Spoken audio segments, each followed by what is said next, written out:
Hello and welcome back to our channel. So today in this video we are going to discuss about how to unblock your field account or how you can unblock on field. So without wasting much of our time, let's get straight into the video. So basically, first of all you need to do is simply scroll through your home screen and tap open your field app. Once your field app gets opened up, you need to simply tap on the profile like icon once it's completely loaded.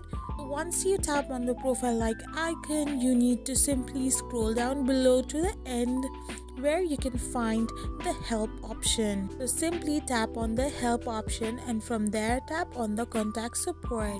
You don't have a direct way to unblock your account or unblock someone. However, if you are going to type in your query and write the support or contact of the field account, you can simply unblock on the field app itself. So in this way, you can unblock on the field app.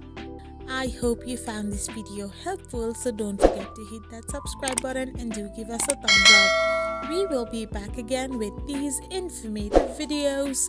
Thank you for watching.